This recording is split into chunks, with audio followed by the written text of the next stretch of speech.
کہ یہ عجیب پاکستان ہے، اسلامی پاکستان، کہ جہاں پر جنرل مشرف کے زمانے میں حقوق نسوان کے حوالے سے ایک آئینی ترمیم لائی گئی جس میں زنا بالرضا کے لیے راستے کھولے گئے اور اس کو جرم کے زمرے سے نکال دیا گیا، اس کو گناہ کے زمرے سے نکال دیا گیا، اور آج 18 سال کی عمر سے کم کہ بچوں کی نکاح پر پابندی سے خلاصہ یہ نکلتا ہے کہ پاکستان میں زنا بالرضا کے لیے آسانیاں پیدا کی جا رہی ہیں اور جائز نکاح کے لیے مشکلات پیدا کی جا رہی ہیں۔ اسلامی نظریاتی کونسل اس کو مسترد کر چکی ہے، تمام علماء اور ان کی تنظیمیں اور جماعتیں اس کو قرآن و سنت کے منافی قرار دے چکی ہیں۔ کسی زمانے میں آئلی قوانین کے نام سے قرآن و سنت کے منافی قوانین ہم پر مسلط کیے گئے تھے، لیکن اس وقت شاید آئین قرآن و سنت کے مطابق قوانین کی ضمانت نہیں دے رہا تھا۔ آج آئینی ضمانت کے باوجود آئین کو پامال کیا جا رہا ہے۔ یہ اقدامات کیوں ہو رہے ہیں؟ کس بنیاد پر ہو رہے ہیں؟ ہم آج اس قسم کے اقدامات کو مسترد بھی کرتے ہیں اور اس کے خلاف عملی اقدامات کی طرف بھی جائیں گے۔ ہم مختلف صوبوں میں جلسے منعقد کریں گے۔ ان جلسوں کا مقصد اب صرف ایک موضوع نہیں ہوگا۔ جیسے ہم مسجد اقصی کی آزادی کے حوالے سے ایک موضوع پہ جلسہ کرتے تھے، اب ہمیں وطن عزیز کی آزادی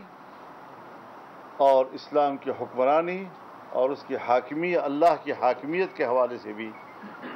اپنی تحریک آگے بڑھائیں گے، عوام کے شعور کو بیدار کریں گے اور انشاءاللہ العزیز دنیا کے سامنے اپنا بیانیہ پوری آزادی کے ساتھ پیش کریں گے۔ اسلام دنیا کے ساتھ مل کر چلنے والا دین ہے، اسلام دنیا کے ساتھ تصادم والا دین نہیں ہے۔ اسلام کی اس لچک کو، اسلام کی اس اعتدال کو استعمال میں لایا جا سکتا ہے، دنیا کے لیے مفید بنایا جا سکتا ہے، لیکن بدقسمتی یہ ہے کہ مسلمان حکمران اسلام کی تشریح کرنے سے خاموش اور غیر مسلم دنیا ہمیں اسلام کا تعارف کرا رہی ہے اور اس نے ہی ہمارے اسلام کے حدود کا تعین کرنا ہے۔ کس قدر موت کا مقام ہے کہ کیا امت مسلمہ آج اس مقام پر پہنچ گئی ہے۔ اس حوالے سے جمعیت علماء اسلام کا موقف بڑا واضح ہے اور ہم اس ساری صورتحال کو نظر میں رکھے ہوئے ہیں اور اسی حوالے سے انشاءاللہ ہم آگے بڑھیں گے۔ اور یہاں پر بھی صوبے میں جو اجلاس ہوا جس کا ذکر کیا گیا تو اس میں بھی اس حوالے سے غور و فکر کیا گیا اور ہم اس میں آگے بڑھنے کے لیے ہم نے میرے خیال میں کون سی تاریخ کا تعین کیا؟ 29 جون کو ہم انشاءاللہ ہزارہ ڈویژن میں ایک بڑی کانفرنس کریں گے، بہت بڑا اجتماع کریں گے اور عوام میں انشاءاللہ اس حوالے سے شعور بیدار کریں گے۔ مولانا صاحب، یہ جو پاکستان اور ہندوستان کے مابین کشیدگی اس میں پاکستان کی طرف سے بڑا جشن منایا جا رہا ہے کہ اس میں امریکہ نے مداخلت کی ہے سیز فائر کے حوالے سے، اور آج پھر ڈیجیٹل کرنسی کے حوالے سے بات ہو رہی ہے، کرپٹو کرنسی، بٹ کوائن، اس کی شرعی حیثیت کیا ہے؟ اور یہ جو ہم ٹینگیں بڑھا رہے ہیں پاکستان کے طرف امریکہ کے ساتھ، ایک طرف امریکہ ہے دوسری طرف چین ہے، اور چین اور امریکہ کے باہمی جو تعلقات کی نوعیت ہے وہ بھی آپ کو پتہ ہے، ہمارے فائدے میں کیا چیزیں؟ دیکھیے 9/11 کے بعد اور سوویت یونین ٹوٹنے کے بعد ہم ہی تھے، اور آپ کو ہماری وہ تقریریں یاد ہوں گی جب ہم عالمی تغیرات اور عالمی انقلابات کی باتیں کر رہے تھے، اور ہم نے اس وقت بھی امت مسلمہ کو پکارا تھا کہ آنے والے وقت میں ہمارا کردار کیا ہوگا۔ یقیناً دنیا میں جو 9/11 کے بعد یک محوریت آئی ہوئی تھی، اب وہ یک محوریت ٹوٹ چکی ہے اور ایک نئے سر جنگ میں ہم داخل ہو چکے ہیں۔ 300 سال تک دنیا کی معیشت پر جہاں یورپ کا قبضہ تھا اور جس نے دنیا میں سرمایہ داریت کے غلبے کو جنم لیا تھا، آج وہ دوبارہ ایک نئی جنگ میں داخل ہو گئے ہیں۔ چین کی قیادت میں ایشیا ایک نیا اقتصادی ٹائیگر بننے کی طرف جا رہا ہے، اور جمعیت علماء کی تجویز یہی ہے کہ ہم ایک ایشیاٹک فیڈریشن کی طرف جائیں، ایشیا کو مضبوط کریں۔ انڈیا پاکستان کی کشمکش جہاں توقع کی جا رہی تھی کہ رفتہ رفتہ ہم اپنے تعلقات بہتری کی طرف لے جا رہے ہیں، معاملات کو ہم باہمی مفاہمت سے حل کر رہے ہیں اور ان دو ریاستوں کے درمیان تنازعات کے پرامن حل کے راہیں تلاش کر رہے ہیں، جہالت کے خلاف اپنی معیشت کو استعمال کر رہے ہیں، غربت کے خلاف اپنی معیشت کو استعمال کر رہے ہیں، ہمیں ایک چھوٹے سے واقعے نے مودی کی حماقتوں کے نتیجے میں دوبارہ ایک جنگ میں الجھا دیا ہے۔ سو اس حوالے سے بھی ہندوستان کو بھی سوچنا ہوگا اور پاکستان کو بھی سوچنا ہوگا کہ ایک حکمران کی حماقتوں کی وجہ سے ہمیں مشکلات، جو خطے کی مشکلات ہیں، اس پہ اضافے کی طرف جانے کی بجائے ہمیں مشکلات کو واپس اپنے اصلی حالت میں بحال کرنے کی طرف اقدامات کرنے ہوں گے، لیکن ابھی اس میں وقت لگے گا، کیونکہ ہندوستان کی طرف سے جارحیت کے امکانات بدستور موجود ہیں، اور انشاءاللہ العزیز پاکستان کو اس محاذ پر جو عزت ملی ہے اور ہماری دفاعی قوت کو نے جو اس وقت کارنامے دکھائے ہیں، ہمیں آج بھی اپنی دفاعی قوت پر اعتماد ہے کہ وہ وطن عزیز کی دفاع کے لیے کوئی دقیقہ فروگداشت نہیں کریں گے، اور پاکستان کی عزت اور اس کے استحکام کے لیے ہماری دفاعی قوت کام آئے گی۔ ہم بحث کر رہے ہیں اس وقت پاکستان کی نظریاتی حیثیت کے حوالے سے، نظریاتی حوالے سے حکمرانوں کے اقدامات کے حوالے سے، اور اس پر ہم نے بات کرنی ہے، اور انشاءاللہ العزیز ہم نے یہ جنگ جیتنی ہے۔ مولانا صاحب یہ بتائیں کہ جو ابھی ریسنٹلی اپڈیٹس آئی ہیں کہ اسکینڈل سامنے آ رہے ہیں حکمران جماعت کے حوالے سے، حکمران جماعت آپس میں بھی دست و گریبان ہے، یہ صورتحال۔ مولانا صاحب اس کے ساتھ ایک کوشچن اور بھی ایڈ لے لیں، یہ پیپلز پارٹی بھی صوبہ بچاؤ تحریک کے لیے نکلی ہے، تو اچھا نہیں تھا کہ پی ڈی ایم کے تلخ تجربے کے برعکس اگر یہ آپس میں ایک ساتھ اگر تحریک کو آگے لے جایا جائے، پیپلز پارٹی اور باقی اپوزیشن جماعتیں؟ پیپلز پارٹی نے کیا کیا ہے؟ وہ بھی صوبہ بچاؤ تحریک کے لیے نکلی ہے۔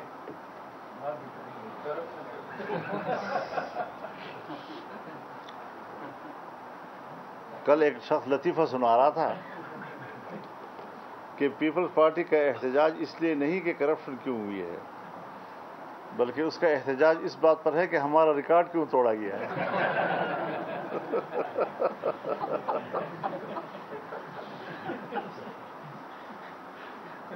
تو بات بنیادی یہ ہے، اور یہ احتجاج بھی ان کے سامنے ہے جی کہ کس قسم کا احتجاج تھا۔ بہرحال یہ جنگ ہم نے لڑنی ہے اور آئین و قانون کی روشنی میں لڑنی ہے۔ اس حوالے سے جو بھی صورتحال منظر عام پر آئی ہے، صوبے کے اسمبلی کے اندر سے یہ آواز اٹھی ہے، یہ نہیں کہ کسی حزب اختلاف کی جماعت نے اس حوالے سے کوئی بات کی ہے، بلکہ اسپیکر قومی اسمبلی نے بڑی صراحت و وضاحت کے ساتھ، صوبائی اسمبلی کے اسپیکر صاحب نے بڑی صراحت و وضاحت کے ساتھ اس ساری صورتحال کا تفصیل بیان کیا ہے، اور 40 ارب کے کرپشن سے آگے وہ کہتے ہیں کہ اس کی تعداد وہ 200 ارب سے بھی بڑھ سکتی ہے۔ اب ظاہر ہے کہ یہ ایک ایسا معاملہ ہے کہ اگر ہم کہیں کہ اس کی تحقیق کی جانی چاہیے تو اصولاً تو یہی بنتا ہے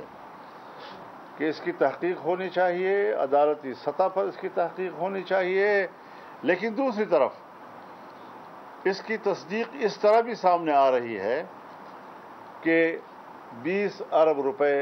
وہ ریکور بھی کر لیے گئے۔ اگر 40 ارب میں 20 صرف کوہستان کے کرپشن میں 20 ارب واپس بھی کرا دیے گئے ہیں، تو یہ ساری صورتحال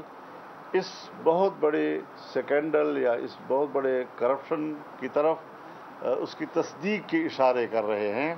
لیکن تاہم ہم یہ سمجھتے ہیں کہ صرف الزام کی حد تک بات نہ رہے، بلکہ باقاعدہ عدالتی سطح کی تحقیقات ہونی چاہیے اس کی، تاکہ قوم کے سامنے صحیح صورتحال سامنے آ سکے۔ مولانا صاحب یہ بتائیں کہ ابھی ریسنٹلی جو اپڈیٹس آئی ہیں، جو کابل میں اور پاکستان میں جو سفیر کی تعیناتی کا عمل ہوا ہے،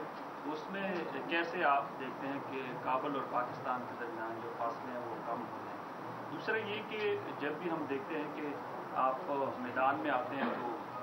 JUI کو ٹارگٹ کیا جاتا ہے۔ ہم دیکھ رہے ہیں کہ پہلے بھی کچھ دن پہلے بھی پشاور میں جو سوسائڈ اٹیک ہوا تھا،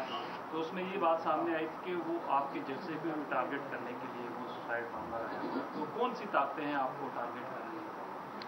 میرے ہم کوئی نیا سوال کریں، اس میں تو ہم پرانے ہو گئے ہیں،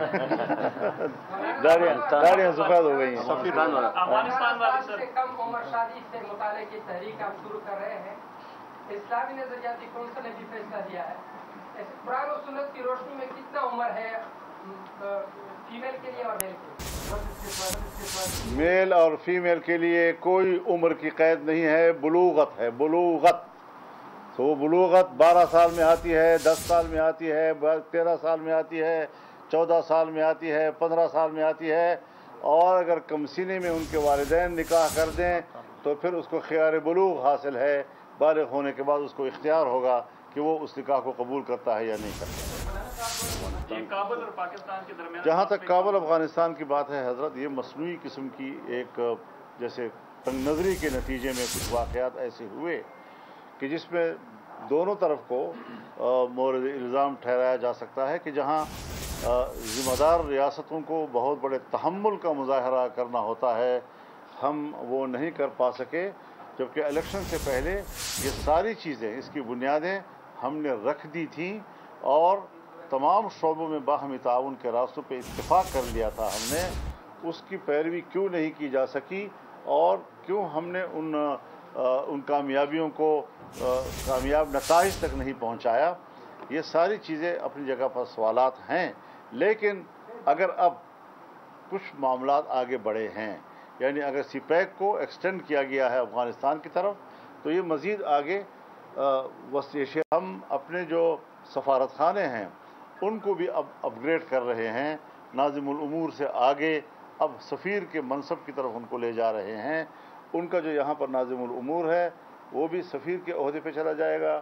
اور کابل میں جو ہمارا ناظم الامور ہے وہ بھی سفیر کے عہدے پہ چلا جائے گا۔ تو یہ باہمی تعلقات میں پیش رفت کی علامت ہے، اور افغانستان اور پاکستان کی بہترین باہمی تعلقات ایک دوسرے کے لیے ناگزیر ہیں، ناگزیر۔ مولانا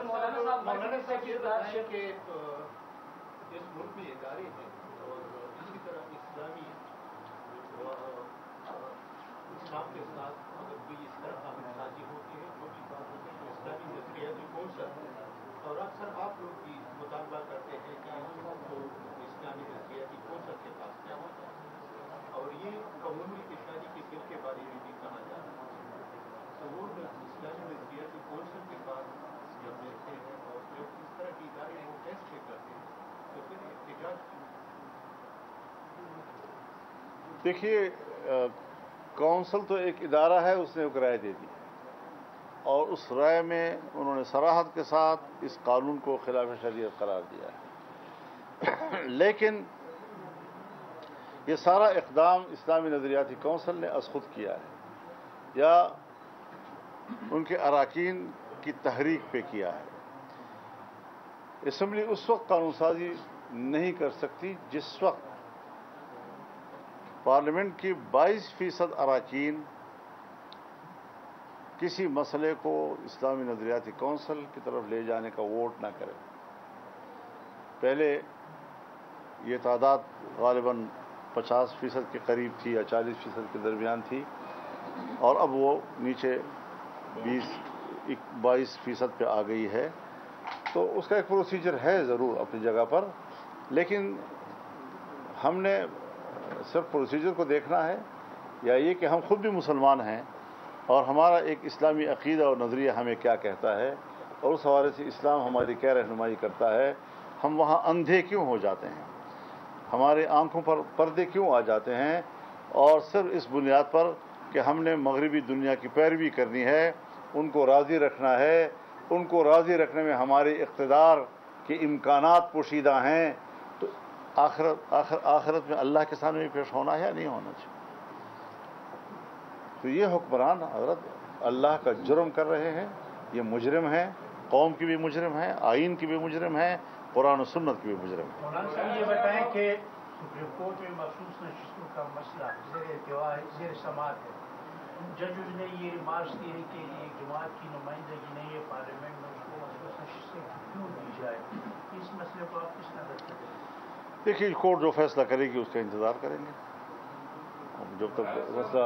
سب جوڈیس ہے تو ہم کیا کہہ سکتے ہیں۔ میرا سوال یہ ہے کہ پہلے بھی آپ نے صوبے کی سیکورٹی کے حوالے سے بات کی ہے، لیکن ایک دفعہ پھر ہم کی جو توجہ ہے وہ مبذول کرانا چاہ رہا ہوں کہ خیبر پختونخوا اور خاص طور پر جو ضم اضلاع ہے وہاں پر سیکورٹی صورتحال خراب ہے۔ آج بھی جو ہے کرا دمشق میں گھر کے اندر بلاس میں جس میں 2 افراد جو ہے وہ جہاں موجود ہے، ڈرون اٹیکس وہاں پر ہو رہے ہیں، ایک کھیل کے میدان کے اوپر بھی گزرتا ہے۔ اسی طرح خیبر کے وادی تیرا میں بھی جو ہے مبینہ طور پر یہ بات سامنے آئی ہے کہ لوگوں کو نقل مکانی کی طرف جو ہے وہ کہا جا رہا ہے، تو اس پہ آپ کیا کہیں گے؟ تو یہ بات تو حضرت آج کی نہیں ہے، اس کرب سے تو میرے خیال میں گزشتہ 30-40 سالوں سے ہمارا صوبہ جو ہے وہ گزر رہا ہے، اور عام آدمی اس ساری صورتحال کو برداشت کر رہا ہے۔ تو اس ساری صورتحال میں اب تو پہلے تو پاکستان کے علماء کا فتویٰ تھا کہ یہاں پر دینی مقاصد کے لیے مسلح جنگ اس کی کوئی شرعی حیثیت نہیں ہے۔ اب تو افغانستان کے صرف علماء نے فتویٰ نہیں دیا، بلکہ اس فتوے کو امارت اسلامیہ نے سرکاری طور پر اس کا اعلان کر دیا ہے۔ تو اس حوالے سے جمعیت علماء اسلام بھی خود کو علماء کرام کی اس رائے کا پابند سمجھتی ہے، اور مسلح گروپوں کو بھی اس حوالے سے علماء کرام کی آراء اور دونوں ریاستوں کے علماء کی آراء کا احترام کرنا چاہیے۔ مولانا یہ بتائیں کہ 2013 میں یہ بل جو آپ کی بات کر رہے ہیں یہ سندھ اسمبلی میں پاس کیا گیا ہے، ریسنٹلی یہ پنجاب اسمبلی میں بھی پیش ہوا ہے، اور ابھی نیشنل گورنمنٹ کمیشن اس پہ بات کر رہی ہے اور صدر پاکستان نے اس کے دستخط کیا ہے۔ تو یہ پیپل پارٹی کا شروع سے یہ ارادہ ہے کہ یہ بل ہم پاس کریں گے؟ دیکھیے پیپلز پارٹی کی بات تو سمجھ میں آتی ہے کہ وہ اپنا سیکولر جو چہرہ ہے وہ زیادہ واضح دکھائے، تاکہ وہ بس ایسی زبان کے مسلمان تو نظر آئیں، لیکن اس کے علاوہ لیکن مسلم لیگ تو اپنے آپ کو کہتے ہیں جی ہم تو پابند 100 مسالات ہیں، اور اس کے باوجود وہ صرف اقتدار کے بچاؤ کے لیے ان کے دباؤ میں آ کر اس قسم کے قوانین نافذ کرتی ہے۔ ایک دفعہ انہوں نے سندھ میں قانون پاس کیا کہ جی پتہ نہیں کتنے سالوں کے کم کوئی مسلمان نہیں کیا جا سکے گا جی۔ اب عجیب بات یہ ہے کہ آصف علی، امداد علی، حاکم علی، قاسم علی، سارے سندھ جو ہے علی علی علی علی علی علی سے بھرا ہوا ہے، اور ان کو یہ پتہ نہیں ہے کہ حضرت علی رضی اللہ تعالیٰ عنہ کرم اللہ وجہ وہ کس عمر میں مسلمان ہوئے تھے اور ان کے اسلام کو قبول کیا گیا تھا۔ پھر